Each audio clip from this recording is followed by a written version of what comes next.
ਦੋਸਤੋ ਸੌਣ ਭਾਦਰੋਂ ਦੇ ਹਵਾਲੇ ਨਾਲ ਮੇਰੀਆਂ ਬਹੁਤ ਸਾਰੀਆਂ ਵੀਡੀਓ ਨੇ ਕਿ ਜਾਨਵਰਾਂ 'ਚ ਮਸਟਾਈਟਸ ਦਾ ਇਸ਼ੂ ਬਹੁਤ ਜ਼ਿਆਦਾ ਹੋ ਜਾਂਦਾ ਹੈ ਤੇ ਜਾਨਵਰ ਜਿਹੜਾ ਹੈ ਉਹ ਥਣ ਖਰਾਬ ਕਰਦਾ ਹੈ, ਹਵਾਨਾ ਖਰਾਬ ਕਰਦਾ ਹੈ, ਫਾਰਮਰ ਵੀ ਪਰੇਸ਼ਾਨ ਲੈਂਦਾ ਹੈ ਤੇ ਪੈਸੇ ਵੀ ਬਹੁਤ ਲਾਉਂਦਾ ਹੈ।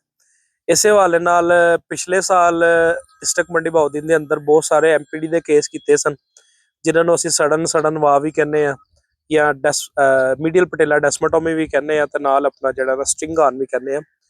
ਇਹ ਕੇਸ ਸਰਦੀਆਂ ਦਾ ਬੇਸਿਕਲੀ ਕੇਸ ਹੈ, ਲੇਕਿਨ ਇਸ ਦਫਾ ਸੌਣ ਭਾਦਰੋਂ ਦੇ ਅੰਦਰ ਬਹੁਤ ਸਾਰੇ ਜਾਨਵਰਾਂ 'ਚ ਮਸਲੇ ਆ ਰਹੇ ਨੇ। ਬਹੁਤ ਸਾਰੇ ਦੋਸਤ ਕੰਟੈਕਟ ਕਰ ਰਹੇ ਨੇ। ਇਹ ਮੱਝ ਆ ਸਾਡੇ ਸਾਹਮਣੇ ਖਲੀ ਵਿਕਟੋਰੀਆ ਜੀ ਇਹਨੂੰ ਵੀ ਤੁਸੀਂ ਰਾਈਟ ਸਾਈਡ ਦੇਖੋ, ਇਹਨੂੰ ਵੀ ਐਮਪੀਡੀ ਦਾ ਮਸਲਾ ਹੈ। ਡਿਸਟ੍ਰਿਕਟ ਮੰਡੀ ਬਹਾਉਦੀਨ ਦੇ ਅੰਦਰ ਹੀ ਇਹ ਕੇਸ ਹੈ।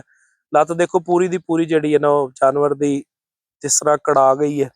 ਸਾਰੇ ਦੋਸਤਾਂ ਨੂੰ ਪਤਾ ਹੈ ਕਿ ਇਹ ਕੇਸ ਜਿਹੜਾ ਨਾ ਇਹ ਬਗੈਰ ਆਪਰੇਟ ਤੋਂ ਠੀਕ ਨਹੀਂ ਹੋਣ ਵਾਲਾ ਤੇ ਇਹਦੇ ਤੇ ਬਹੁਤ ਸਾਰੇ ਲੋਕ ਆਪਣੀ ਮਤਲਬ ਡਾਕਟਰੀ ਵੀ ਕਰਦੇ ਨੇ। ਪਾਕਿਸਤਾਨ ਦੇ ਅੰਦਰ ਨਾ ਹਰ ਬੰਦਾ ਹੀ ਡਾਕਟਰ ਹੈ। ਜੇ ਤੁਸੀਂ ਕਿਸੇ ਕੋਲ ਵੀ ਬਹਿ ਜਾਓਗੇ ਨਾ, ਕੋਈ ਵੀ ਮਸਲਾ ਡਿਸਕਸ ਕਰੋਗੇ ਨਾ, ਤੇ ਤੁਹਾਨੂੰ ਲਾਜ਼ਮੀ ਕੋਈ ਨਾ ਕੋਈ ਹੱਲ ਦੱਸੇਗਾ ਉਸ ਚੀਜ਼ ਦਾ, ਭਾਵੇਂ ਗਲਤ ਹੈ ਭਾਵੇਂ ਸਹੀ ਹੈ, ਦੱਸਣਾ ਜ਼ਰੂਰ ਹੈ ਕਿਉਂਕਿ ਹਰ ਬੰਦਾ ਡਾਕਟਰ ਹੈ ਪਾਕਿਸਤਾਨ ਦੇ ਅੰਦਰ।